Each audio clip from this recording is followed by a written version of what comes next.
Bun venit la citirea pentru luna iunie, o citire generală pentru cei care au soarele, luna sau ascendentul în zodia Scorpion. Dacă urmărești acest canal de ceva timp, știi că aici citirile sunt detaliate, structurate și gândite astfel încât să te ajute să înțelegi ce vine spre tine, dar și ce ai de făcut mai departe.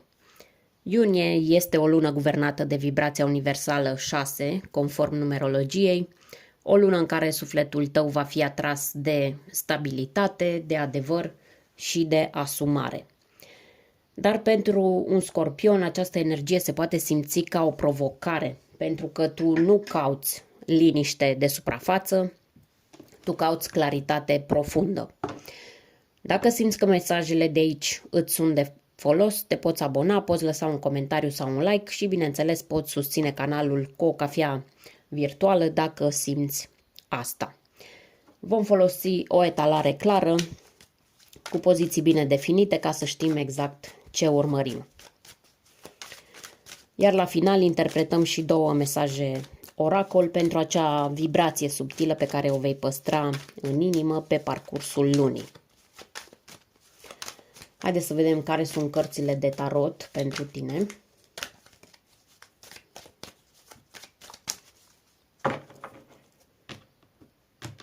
Prima poziție ne vorbește despre lecția sufletului tău în această lună. Avem lumea. O secundă, cred că am nevoie de mai mult spațiu. A doua poziție ne spune ce trebuie să lași în urmă. Avem aici spânzuratul. Vedem unde se cere vindecare, eremitul. Cine sau ce poate aduce armonie în această perioadă. Vedem ce se clarifică în viața ta sentimentală, 2 de bâte. Ne interesează și viața profesională, situația financiară, să vedem dacă ai parte de stabilitate sau de risc. Apoi judecata ne spune ce surpriză emoțională vine spre tine în luna iunie și ultima carte este un mesaj spiritual final care îți spune ce să păstrezi în inimă după toată experiența pe care o să o ai în această lună.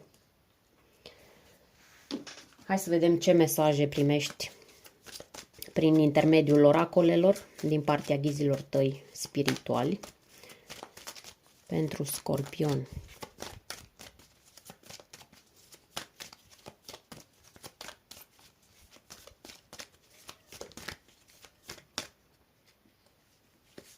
Alegem intuitiv. Numărul 40.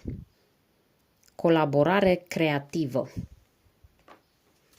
Acesta este din oracolul înțelepciunii.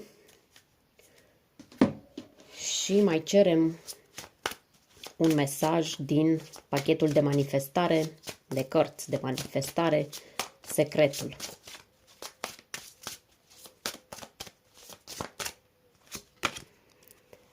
Gândește-te mai mult la ceea ce îți dorești.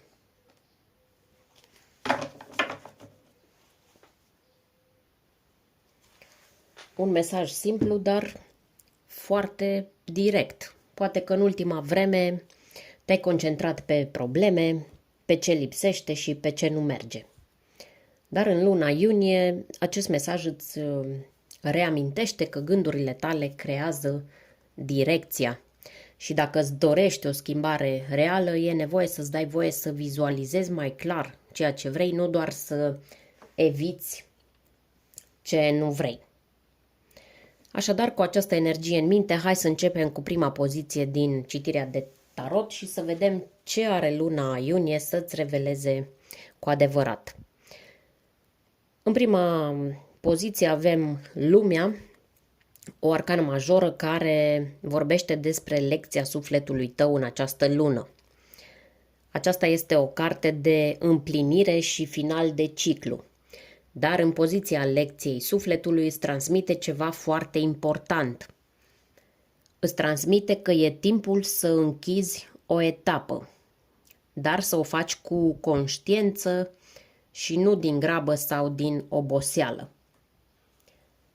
Luna iunie vine să-ți arate că ai evoluat, chiar dacă poate nu ți-ai dat voie să recunoști asta până acum. Ai dus un proces până la capăt. Fie că a fost o relație, fie că a fost o fază profesională, o perioadă de autodescoperire, știi tu mai bine ce proces a fost până acum, iar acum sufletul tău e pregătit să treacă la un alt nivel. Întrebarea importantă aici nu este ce urmează, ci dacă ești dispus sau dispusă să nu te mai întorci la ceea ce ai depășit. Pentru că uneori, chiar după ce închidem o etapă, mai rămânem agățați emoțional, mental sau energetic. Lumea îți cere să recunoști realizarea, dar și să te desprinzi elegant. Aceasta este o carte asociată cu Saturn, planeta lecțiilor de maturitate și a limitelor sănătoase. Poate fi o lună în care înveți cu adevărat că nu tot ce e familiar îți mai face bine. Poate însemna și o călătorie fizică sau spirituală sau închiderea unui cerc karmic, o relație care se limpezește, o datorie care se echilibrează sau o promisiune față de tine pe care în sfârșit o împlinești. Lecția acestei luni e clară. Ce a fost, acum urmează ceva nou, dar această etapă nouă nu o poți trăi cum se cuvine dacă rămâi cu privirea în trecut. După ce ai înțeles perfect că o etapă importantă se încheie, următorul pas firesc este să te desprinzi de ceva ce ai tot amânat. Iar cartea următoare vine exact cu acest mesaj. Îți spune ce trebuie să lași în urmă. Aici avem spânzuratul. Această carte apare atunci când ai stat prea mult în așteptare. Ai fost blocat sau blocată între două lumi. Între ceea ce ai simțit că trebuie schimbat și ceea ce ai încercat să mai salvezi. Poate ai tot căutat momentul potrivit, ai tot așteptat un semn, o claritate sau o validare de la ceilalți. Dar mesajul aici este clar și îți spune că nu mai e timp de amânat. Acum trebuie să te miști. Spânzuratul reprezintă o perioadă de reflecție profundă, dar când apare la poziția de ce anume trebuie să lași în urmă, îți spune că ai tras destul de timp. Ai analizat, ai întors situația pe toate părțile, poate ai încercat să înțelegi și punctul celuilalt de vedere, dar nu mai poți rămâne tot acolo. Tăcerea ta, stagnarea ta, sacrificiul tău tăcut nu îți mai fac niciun bine, nu te mai servesc. Această carte apare adesea atunci când te-ai pus pe locul 2 prea mult timp. Poate aștepta ca altcineva să se schimbe sau poate te-ai convins că mai poți duce puțin. Acum știi, nu duci mai departe ceva ce nu se mișcă. Nu mai aștepți salvare din afară. Tu alegi, tu schimbi perspectiva și acționezi. Așadar, e timpul să lași în urmă pasivitatea și să-ți recapeți direcția. Dacă vrei mișcare în viața ta, e nevoie să cobori din așteptare și să faci primul pas. În continuare vine o întrebare importantă. Mai ales după ce ai lăsat în urmă perioada de blocaj și de așteptare. Și anume, întrebarea este unde te-ai retras prea mult și de ce? Pentru că fix acolo e nevoie de vindecare reală, nu de izolare continuă. În această poziție avem a treia arcană majoră, eremitul. Aceasta nu este doar o carte a solitudinii. Este o carte a căutării de sens, a retragerii din zgomotul lumii ca să-ți auzi vocea interioară.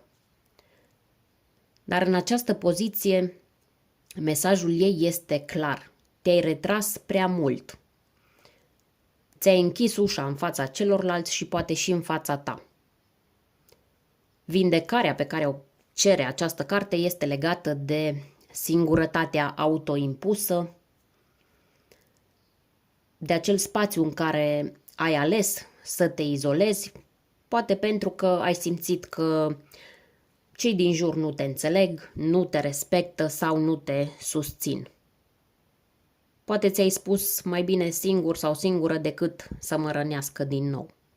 Și da, ai avut dreptate să te protejezi. Dar dacă ai rămas acolo prea mult, ai început să confunzi protecția cu prizonieratul.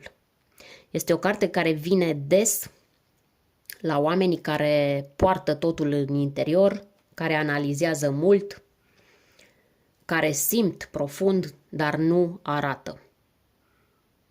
Poate ai fost cel sau cea care i-a susținut pe toți, dar când ai avut tu nevoie, ai simțit că nu are cine să te susțină și să te vadă cu adevărat. Vindecarea aici nu înseamnă să ieși forțat în lume, ci să-ți amintești că nu ești menit sau menită să mergi pe drum mereu singur sau singură. Chiar dacă ceilalți nu te înțeleg imediat, există totuși oameni care ar putea să o facă dacă le permiți să se apropie. Ca să-ți dau un exemplu concret, aș spune că poate în ultimul timp nu mai răspunzi la mesaje. Poate ai refuzat întâlniri sau conversații sau poate chiar într-o relație ești acolo fizic, dar emoțional te-ai retras. Această carte îți spune că sufletul tău are nevoie de o punte, nu de un zid. Așadar se cere vindecare acolo unde ai ales liniștea, dar ai primit tăcere dureroasă. Nu pentru că ai greșit, ci pentru că acum e timpul să te întorci către oameni, către viață, să te întorci către tine. După o perioadă de retragere și reflecție profundă, acum vine o altă întrebare esențială și anume ce poate readuce echilibru în viața ta? Ce aduce liniște fără să o confunzi cu tăcerea apăsătoare? Aici avem 4 de spade. Prin această carte înțelegem că armonia în această lună iunie vine dintr-o pauză reală, conștient, asumată. Nu vine din acțiune rapidă și nici din decizii drastice.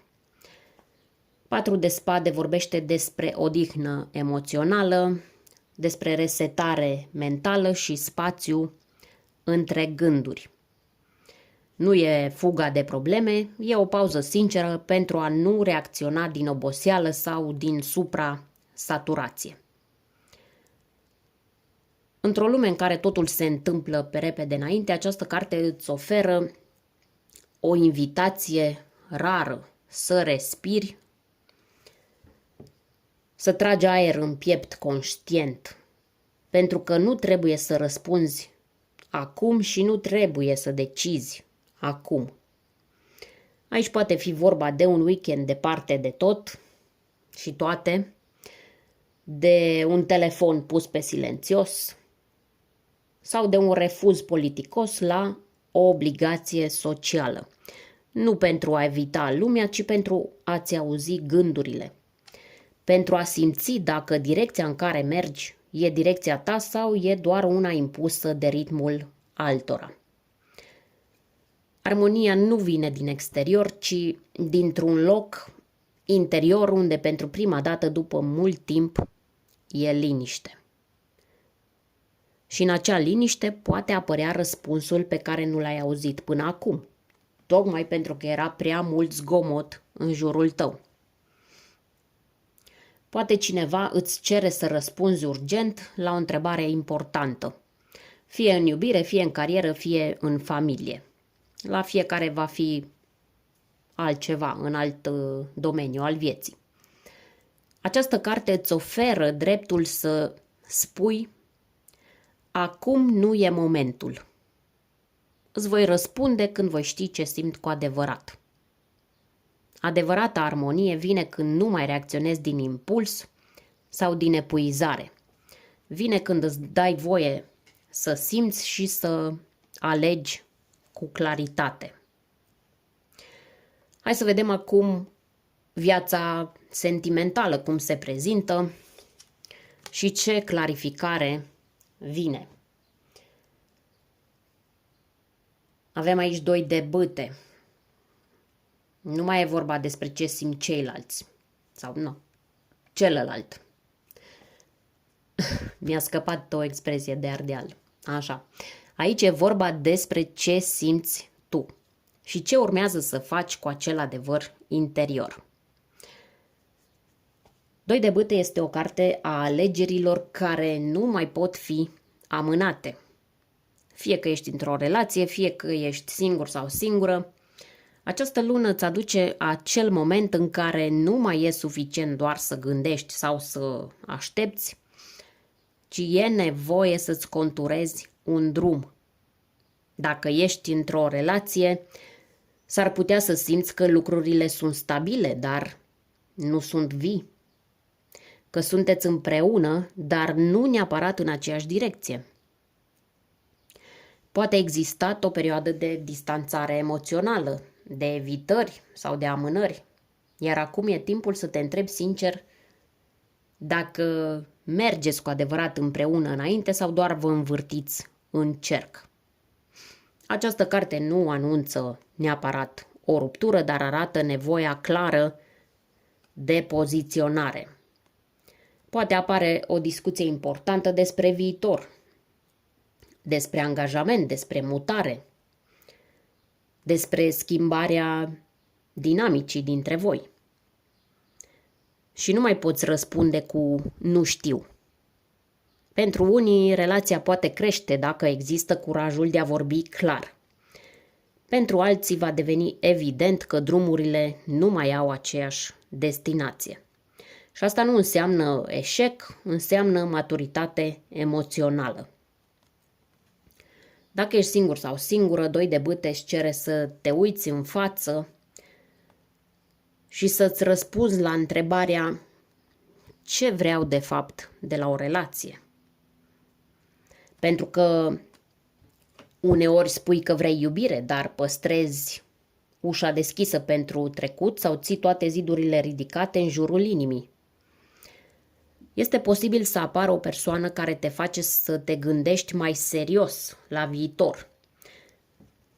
Dar nu pentru că reprezintă idealul tău în dragoste, ci pentru că te scoate din pasivitate acea persoană. Poate îți reamintește cum e să-ți pese din nou. Și asta poate speria, dar te poate și trezi. E o lună în care ai de ales dacă rămâi în așteptare sau începi să construiești un nou tip de conexiune. Și alegerea aici nu e despre ceilalți, e despre cum te poziționezi tu în relație cu propria dorință de iubire. Așadar, ce se clarifică în viața sentimentală în luna iunie? Se clarifică faptul că nu mai poți sta cu un picior în trecut și cu unul în vis. E timpul să-ți trasezi un drum clar în planul afectiv și să fii sincer cu tine, dându-ți seama încotro vrei să mergi de fapt. Hai să vedem acum provocarea serioasă din zona profesională. Aici nu e neapărat vorba de fapte, ci de gânduri. Pentru că cel mai greu de gestionat e uneori ceea ce nu spui nimănui. În poziția vieții profesionale avem 9 de spade.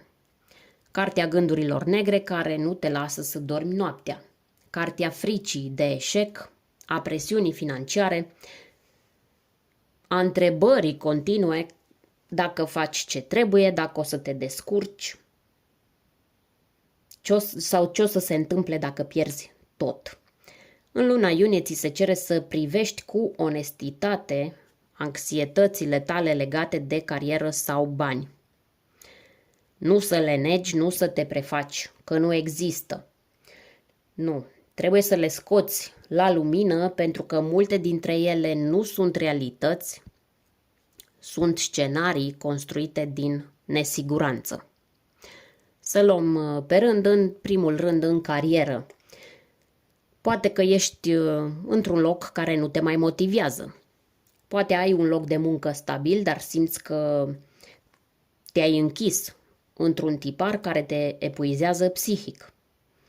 Sau poate, din contră, ești într-o perioadă de tranziție spre un alt loc de muncă, spre un proiect nou. Indiferent de tranziția în care te afli, frica de necunoscut îți blochează inițiativa. Această carte îți spune că mintea ta proiectează pericole acolo unde de fapt există potențial. Este momentul să faci ordine în gânduri. Să pui pe hârtie ce este real și ce e doar panică. Ai nevoie de structură, dar și de încredere că poți face alegeri din claritate, nu din frică. În ceea ce privește finanțele, această carte poate vorbi despre o povară legată de bani. Fie o datorie, fie teama că nu ești suficient de stabil sau stabilă. 9 de spade este de multe ori cartea celor care nu cer ajutor pentru că se simt vinovați că nu se descurcă singuri. Dar realitatea e că toată lumea are momente de dezechilibru. Și nu e o slăbiciune să cauți soluții, să cauți sfaturi sau chiar sprijin, fie el și financiar. E o lună bună pentru reevaluare bugetară, pentru a pune ordine în cheltuieli și pentru a lua decizii fără presiune. Nu fugi de situația în care te afli, așează-o pe pași clari. Negru pe alb scrie care este situația și ce soluții ai. Iar dacă nu te descurci, nu ezita să ceri ajutor persoanelor care pot să te ajute. Și poate cel mai important este să renunți să te compari cu alții. Fiecare drum profesional are ritmul său. Dacă mergi cu teamă, e mai ușor să aluneci. Dar dacă mergi cu capul sus, chiar și mai încet, ai șanse reale să ajungi acolo unde trebuie și unde îți dorești. Bun, după frământările legate de muncă și de bani, apare o surpriză emoțională în această lună și nu e una oarecare. E acel moment în care simți că ceva te cheamă. Nu din afară, ci din adâncul tău. În această poziție, judecata reprezintă surpriza emoțională care vine spre tine în luna iunie. Această carte nu vorbește despre întâmplări banale. Când apare judecata, înseamnă că viața îți aduce un moment de trezire interioară. Poate te lovește o revelație, te lovește în ghilimele, bineînțeles, o înțelegere, primești un mesaj, ai un vis sau o discuție care te face să vezi o situație cu alți ochi. Iar surpriza nu este ceea ce afli, ci cum te schimbi tu în urma acelui moment. Emoțional e posibil să realizezi că ai tras prea mult de ceva care nu mai are suflet. Sau din contră să înțelegi că ai blocat o șansă importantă de teamă sau din orgoliu. Această arcană majoră vine să-ți spună că ai dreptul la un nou început, dar trebuie să-l revendici. Judecata este și o carte asociată cu iertarea, dar nu în sensul de împacă-te cu oricine. Nu, în sensul de eliberează-te de ceea ce te ține captiv emoțional. Poate te ierți pe tine pentru alegeri făcute când nu știai mai bine. Poate te eliberezi de vina unei despărțiri. Sau poate spui, ajunge unei amânări care ți-a consumat sufletul prea mult timp. Concret, poți primi un mesaj de la cineva din trecut. Sau cineva îți spune un adevăr care te zdruncină. Sau pur și simplu te trezești într-o dimineață cu gândul limpede că știi exact ce ai de făcut. Surpriza nu e ceea ce vine din afară, e felul în care se luminează ceva în interiorul tău și nu mai poți ignora acel adevăr. După o lună cu revelații, eliberări și decizii importante, mesajul final vine ca o ancoră. E acel memento care îți spune unde te afli acum și în ce direcție ești chemat sau chemată să te îndrepți. Regele de monede, în poziția 8, reprezintă mesajul spiritual final. Aceasta este o carte a stabilității profunde. Nu doar stabilitate financiară, ci și interioară. Regele de monede este acel punct în care nu mai simți nevoia să demonstrezi nimic, nu mai simți nevoia să te agiți sau să te justifici. Acest rege este matur, calculat și echilibrat. Nu pentru că viața i-a fost ușoară, ci pentru că a învățat cum să rămână centrat, indiferent de provocări. Mesajul spiritual pentru tine în luna iunie este clar. Îți construiești stabilitatea prin calm, răbdare și asumare. Nu mai e nevoie să te grăbești sau să te îndoiești la fiecare pas.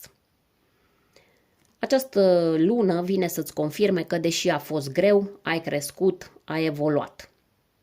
Și acum știi cum arată și cum se simte un da sănătos și un nu hotărât. E clar că nu te mai pierzi în compromisuri. Din punct de vedere financiar, poate fi semnul că încep să se vadă roadele eforturilor trecute sau că intri într-o etapă mai clară și mai bine gestionată. Dar dincolo de bani, energia regelui de monede e despre construirea unei vieți solide care îți oferă siguranță, dar nu te îngrădește. Poate reprezenta și o persoană importantă, cineva matur, stabil, cu cu picioarele pe pământ. Cred că trebuie să iau o pauză. O persoană care te susține, te inspiră sau chiar intră în viața ta ca sprijin concret. Așadar, care e mesajul de încheiere? Nu te mai întreba dacă ești pe drumul cel bun, pentru că ești. Acum e momentul să te și comporți ca și cum știi asta. După această etalare intensă, presărată cu câteva bâlbâieli, că oameni suntem cu toții, îmi cer scuze, nu am cum să le evit tot timpul, trecem la cele două mesaje oracol venite ca o confirmare subtilă a direcției tale. Acestea sunt răspunsuri venite din partea Universului prin vibrația simbolică a ghizilor tăi. Mesajul din secretul îți spune să te gândești mai mult la ceea ce vrei. Singurul motiv pentru care cineva nu trăiește viața visurilor sale este că se gândește mai mult la ceea ce nu vrea decât la ceea ce își dorește cu adevărat. Adevărul este că dacă te-ai gândi doar la ceea ce vrei, exact asta ai obține. Este un mesaj foarte simplu, dar transformator. Poate ai petrecut luni de zile sau chiar ani gândindu-te ce nu merge, ce te doare, ce te neliniștește. Dar iunie vine să-ți amintească, că acolo unde îți pui atenția, acolo curge și energia ta. În loc să te întrebi ce se poate strica, întreabă-te ce poate înflori. În loc să anticipezi că iar vei pierde, imaginează-ți cum e să primești ceva cu adevărat potrivit. Această lună te susține în manifestare, dar doar dacă alegi conștient gândurile pe care le hrănești. Începe chiar de azi. Scrie, vizualizează, rostește ceea ce îți dorești, nu ceea ce vrei să eviți. Mesajul din Oracolul Înțelepciunii, numărul 40, colaborare creativă.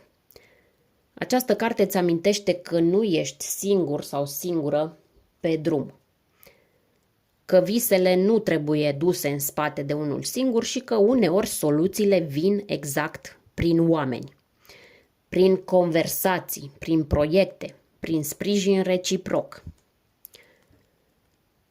Aici la 9 de spade, așa cum am spus, nu-ți fie teamă sau jenă să ceri ajutorul dacă ai nevoie și nu te descurci. E normal din când în când să avem nevoie și de persoane pe lângă noi care ne pot întinde o mână de ajutor.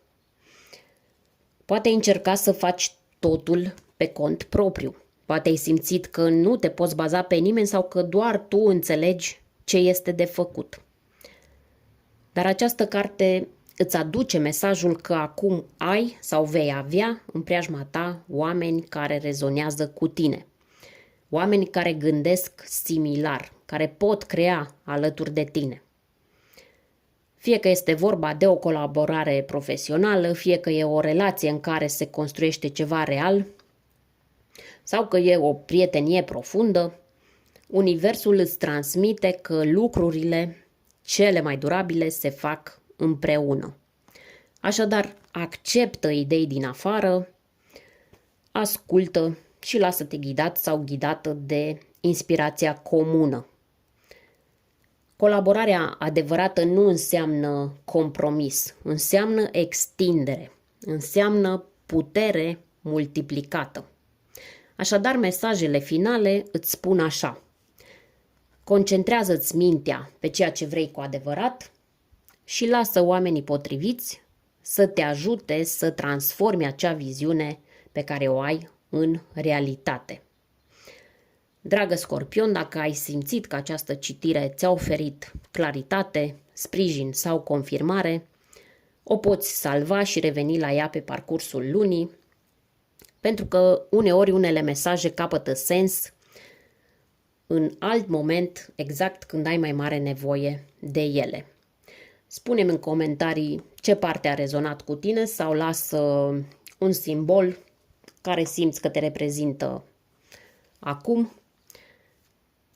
Și dacă nu ai făcut-o deja, te invit să te abonezi. În fiecare lună postez citiri pentru fiecare zodie, generale de dragoste, analiză numerologică a vibrației lunii și mesaje intuitive care pot aduce ghidare exact la momentul potrivit. Îți doresc o lună iunie în care să te întorci cu încredere către ceea ce îți dorești și să nu te mai pierzi în frici și în amânări. Ai dreptul la un nou început, iar luna aceasta, iunie, îți arată clar că ești pregătit sau pregătită pentru el. Pe curând!